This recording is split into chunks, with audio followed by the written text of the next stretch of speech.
Hey, Geo, I don't like how those clouds look. I've never really been that fond of rain. Water and computers just don't mix. Right, but almost every plant and animal on the Earth needs water in order to survive.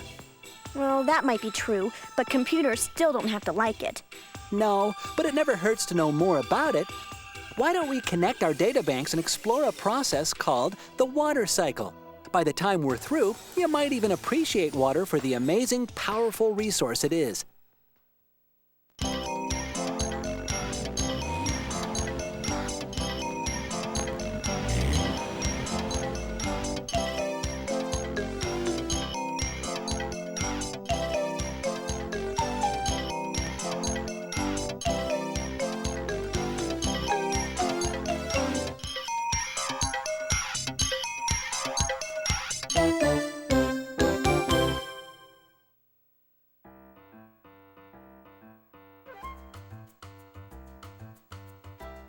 Iggy, water is very important to life on Earth. Plants take in water through their roots, while animals need to drink it in order to survive. With all those animals and plants needing water, I guess there's a lot of it on the Earth, right? There sure is. Almost 3/4 of the Earth's surface is covered by water. Is that why the Earth looks so blue from outer space? Exactly, Iggy. Almost all of the Earth's water is the salt water that's contained in the ocean. That's fine for the animals that live there, but ocean water is too salty for people to drink. So how much fresh water is there? Actually, Iggy, I'm going to need a little help on that. My files aren't complete. Then let's call up the Kids Into Doing Science Club for more information.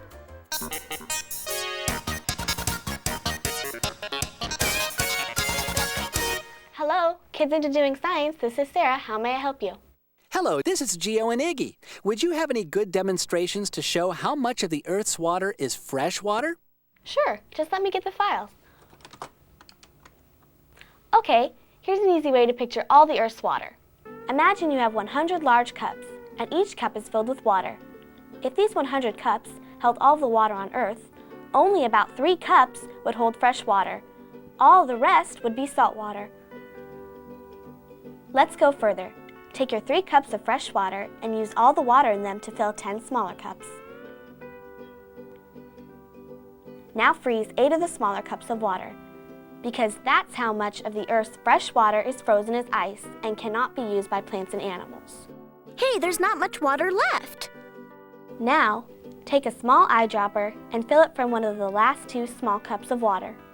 The water in the eyedropper represents the usable fresh water that's above the surface of the Earth, in lakes, streams, ponds, and rivers. The rest is underground.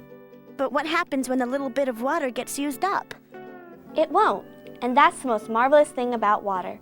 The Earth has about the same amount of water now as it did millions of years ago. It just keeps getting recycled over and over again. Thanks for the help. You're welcome. Bye. Bye! When it comes to recycling water, no people are necessary. You'll understand better as we take a look at the 3 stages of what is known as the water cycle. It all begins with evaporation. Evaporation? Evaporation. Here's an example. When this swimmer gets out of the pool, his body is covered with liquid water. But if it's a warm, sunny day, soon the liquid water dries off his skin. That's evaporation. Evaporation occurs when liquid water turns into water vapor, and it is constantly happening around the world. Wherever water and air touch, some water is always moving off into the air as water vapor. Evaporation can happen when things are cold, but it happens much faster when things are warm. Do you know what warms things and speeds up evaporation? That would be the sun. Yes, the energy from the sun warms the water and speeds up evaporation. The sun provides the energy to start the water cycle through evaporation. Wow! Of course, water is evaporating everywhere, from oceans, lakes, streams, plants, and even out of the soil.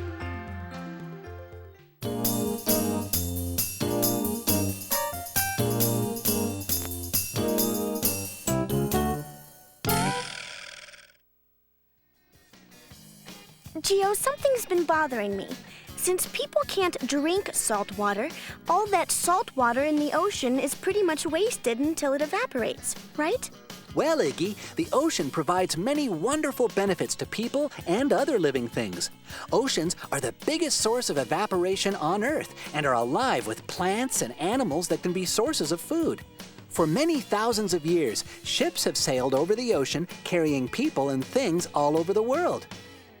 Currents in the ocean help cool off the air over hot parts of the world and help warm up the air over colder parts of the world. In addition, ocean waves constantly reshape the coastlines too. Gee, I had no idea how special the ocean really was. Okay, Geo, let me see if I've got all of this right in my memory banks. We have a whole lot of water on the Earth, and most of it is salt water in the ocean. And we've got the same water on Earth that has always been here.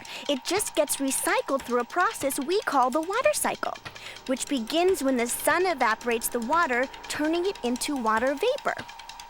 It's all downloaded into my memory banks. So what else happens in the water cycle? Condensation, Iggy. Condensation is how the water vapor, or gas, gets turned back into liquid water.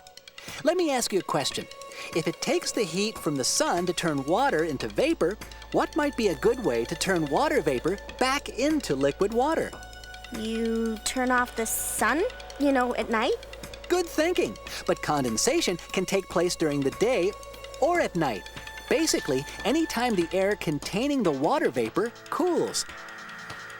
Cold air can't hold as much water vapor as warm air.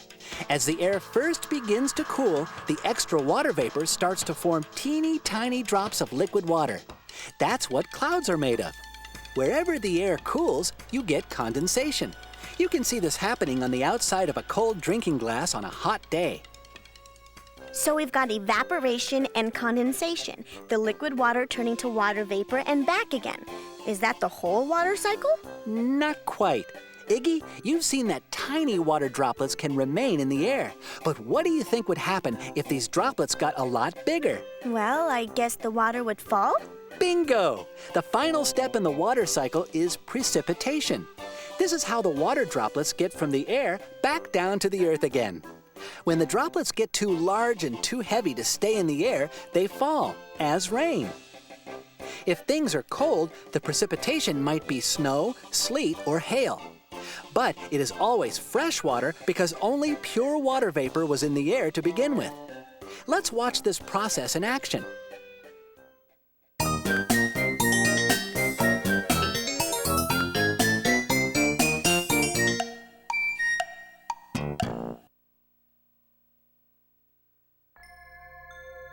Today, we're going to demonstrate how the water cycle works by creating our own mini water cycle in a bowl.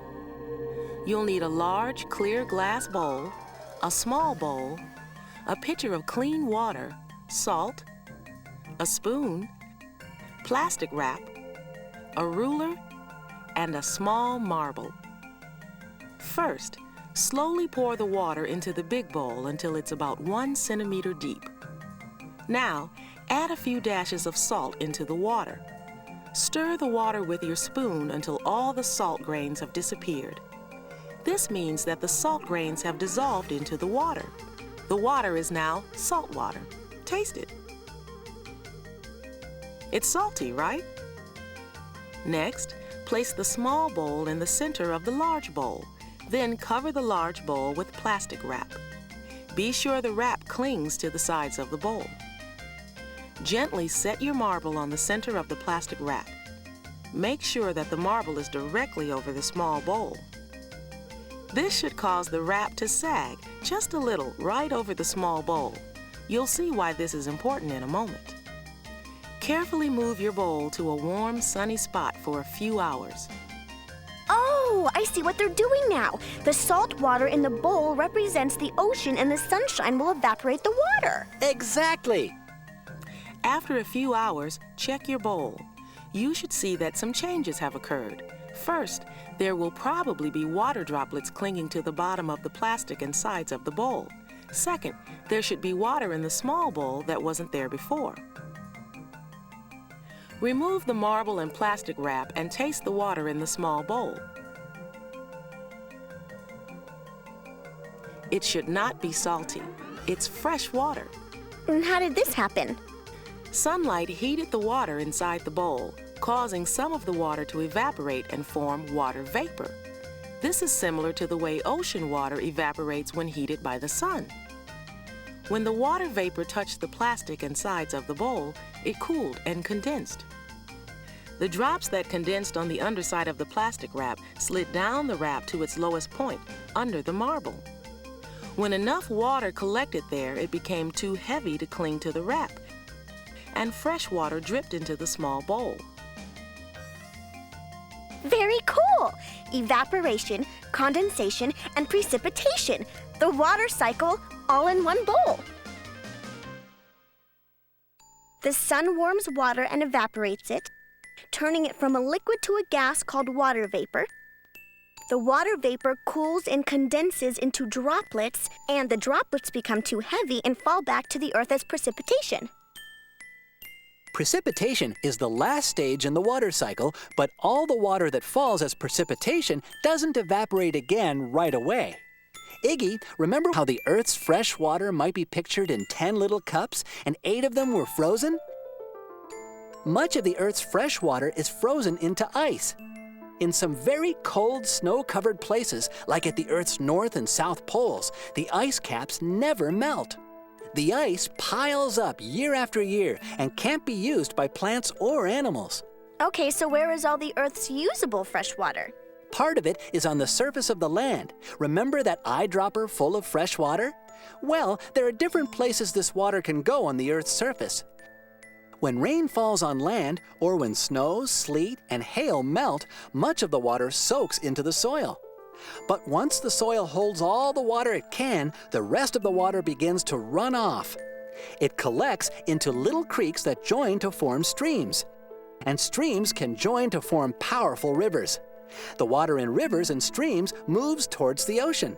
Along the way, however, the fresh water in rivers and streams is used by all sorts of animals and people. Often, small towns and large cities are built along streams and rivers.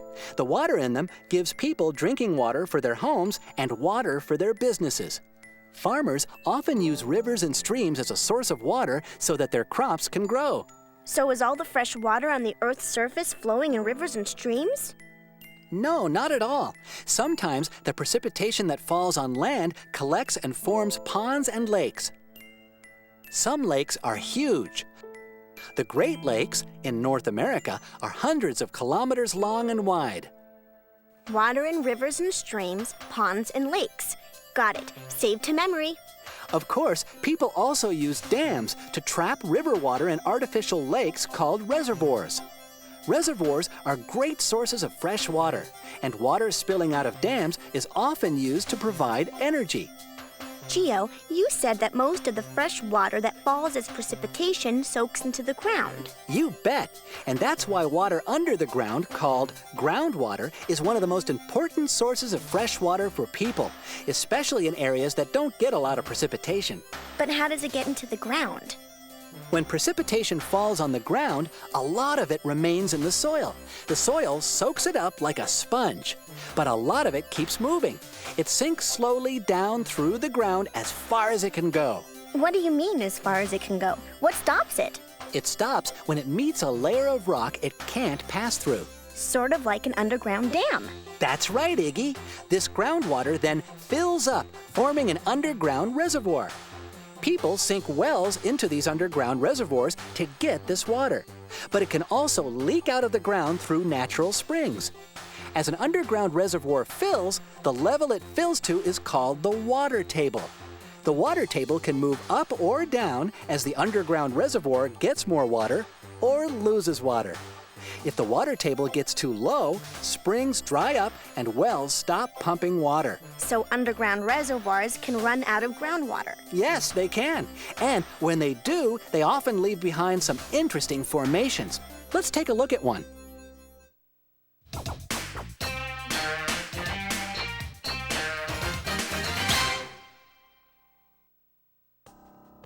Have you ever visited an underground cavern? All over the world, caverns such as Carlsbad in the United States and Xel in Mexico's Yucatan Peninsula allow visitors to make their way through underground chambers that have been naturally created over millions of years. But have you ever wondered how these caves were created? Believe it or not, all of these interesting formations were created by a little water.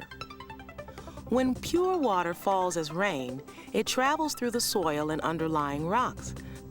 By the time water reaches the reservoirs that lie deep underground, it's no longer pure. As rain falls through the air and soaks into the soil, it picks up small amounts of a gas called carbon dioxide. And as this gas dissolves in water, it creates acids that have a great effect on rocks that lie below the soil, especially limestone. The acids will slowly dissolve the limestone as they flow through, creating caverns such as these that can reach for many kilometers.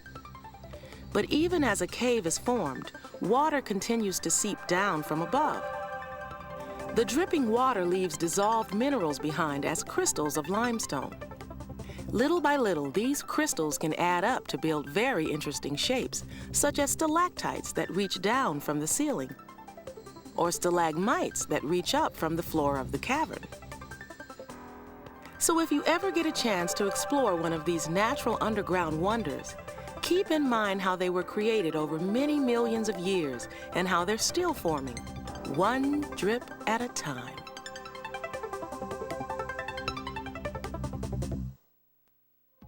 So, in reviewing my memory banks, I see we've got the Earth's fresh water in several forms: frozen water, water in rivers and lakes, and groundwater. And even though it's only a small part of all the water on Earth, it still seems like a lot. It is, if people use it wisely. What do you mean? Since water is recycled all the time, how could people use it unwisely?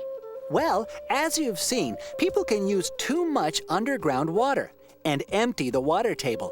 If they live in an area that gets very little precipitation and has no rivers, then they're out of water. But there can be another problem that can exist in areas with plenty of water. It's water pollution. You mean dirty water? It's more than that, Iggy. Many things can pollute water, and some of them can be very harmful to plants, animals, and people. Oil can run off the streets into fresh water supplies above and underground and later into the ocean. Oil can also be spilled at sea. Sprays that farmers use to protect their crops from insects can also get into these waters where they can harm fish and other living things. Yipes! So the Earth's water is being ruined? Well, people are learning all the time how to better protect their water from pollution and how to clean up water if it does get polluted. So, Iggy, your memory banks must be full of water now, so to speak. I sure have stored a lot of information. I've learned that water is very important to animals and plants and is recycled through evaporation, condensation, and precipitation. I know that most of the Earth's water is salt water and that most of the remaining fresh water is frozen in ice or underground. The rest is water found in rivers and streams or water found in lakes and ponds. And now I have to ask, have you learned to appreciate water? Yup, just like you said, it's amazing and powerful, and it's renewed all the time. Why, if I weren't a computer, I think I'd want a drink of water right now. But in the meantime, I'll settle for some cover.